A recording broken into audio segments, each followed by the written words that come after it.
Hello. Hello. Well, since a ex-U.S. airman shot more than 24 people in a Texas church in November, white people, the U.S. military has added more than 4,000 names to the nation's list of dishonorable discharge military personnel banned from owning firearms.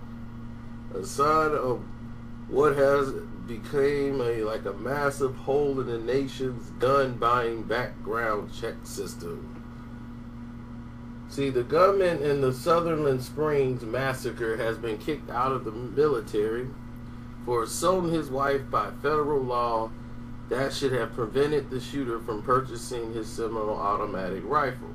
But the U.S. Air Force later admitted it had not submitted his records to the FBI background check system yet.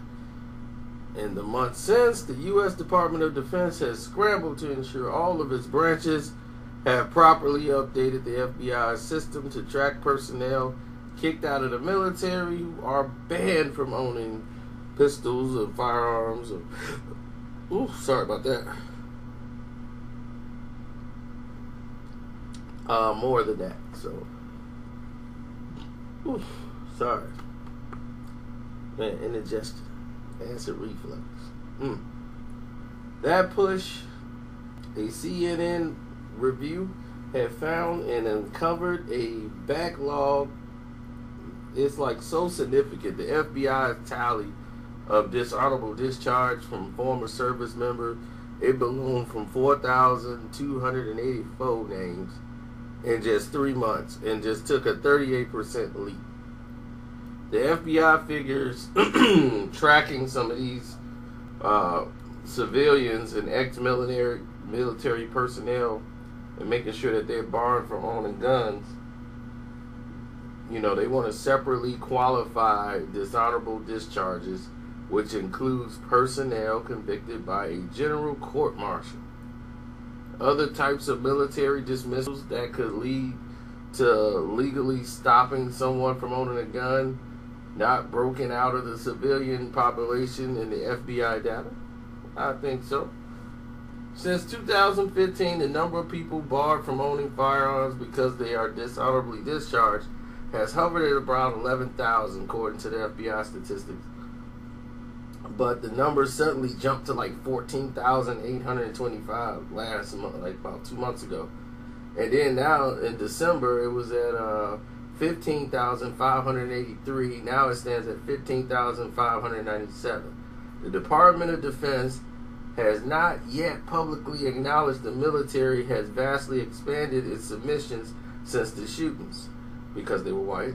The belated file reports, meaning that for an unknown period, more than 4,000 people had the opportunity to buy guns from dealers while they should have been legally barred from doing so.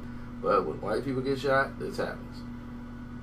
And here they are with their statement. I'm encouraged that they are trying to hurry up and go through this backlog, but it was a failure of duty and responsibility to not report these people to the federal database.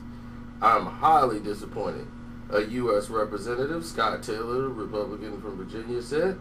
A former Navy SEAL now working on a bill to improve the background checking system. How convenient.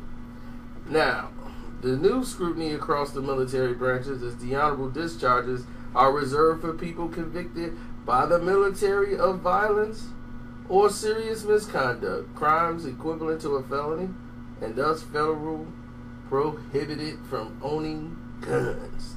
The armed forces are required to report personnel who receive a bad conduct discharge, but they've never done it before, for causes such as domestic violence or dealing drugs, which also disqualifies them from owning a gun.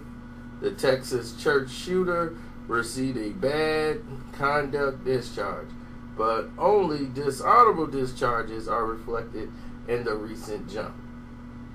CNN tracked the sharp increase in dishonorable discharges in the FBI record by reviewing archive pages of the agency's website, which publishes occasional updates on the data.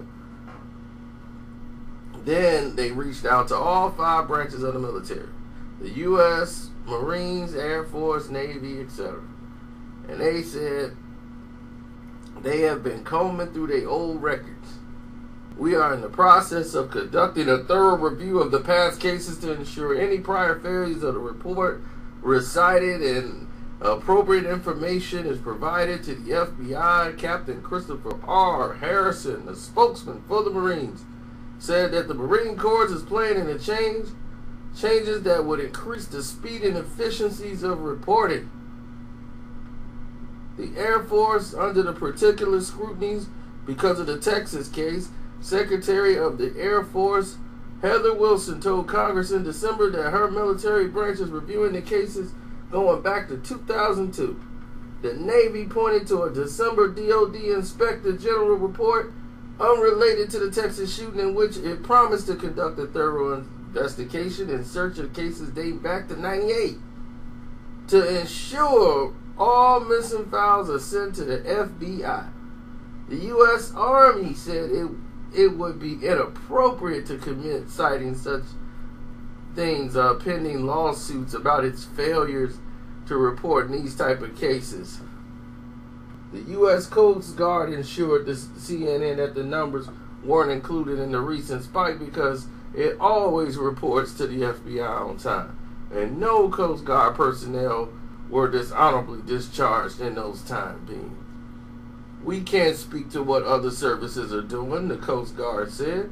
Put information into the FBI database is what we do. Receiving the results of trial, we're not clearing a backlog of personnel. And that was what Alana Miller said, because they haven't had anybody to do that with, so they have no need to go back.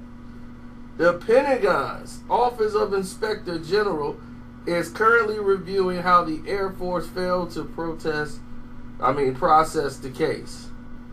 For the Texas shooter, Devin Patrick Kelly, who is also reviewing how the branches of the military submit relevant information to the FBI.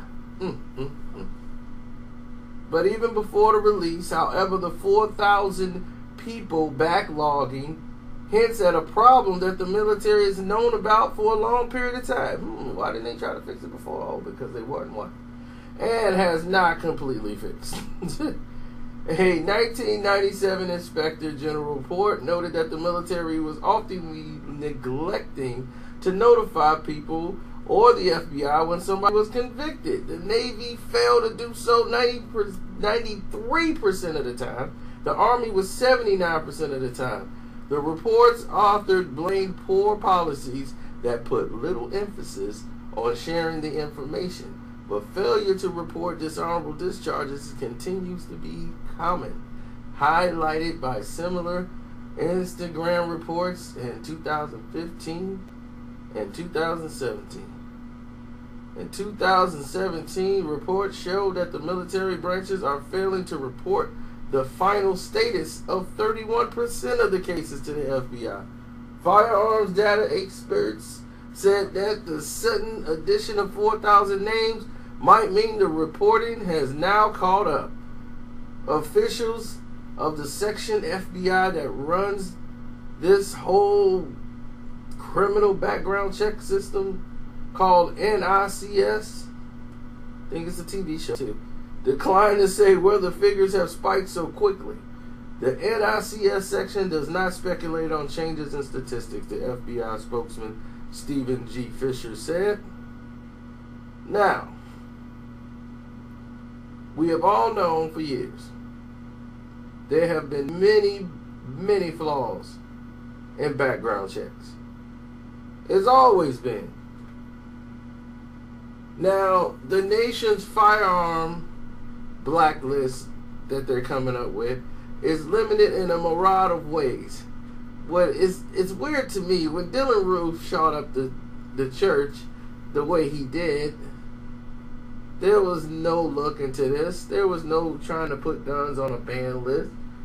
None of this. They kept talking about taking down a flag, but not addressing any problems whatsoever. Now, for one thing, this background check situation. Now, this only extends to guns purchased by a licensed dealer. When somebody should not be able to buy a gun anywhere. FBI examiners have only nerve-wracking 3 days in which to complete a background check, drawing a fragmented and incomplete federal and local records. Some states extend the time period, but it's still a race, against the clock. The federal agencies are required by law to turn over the records to the FBI, but sometimes the military they're very slow at getting it done. Licensed dealers, of course, are not the route to firearms. Okay?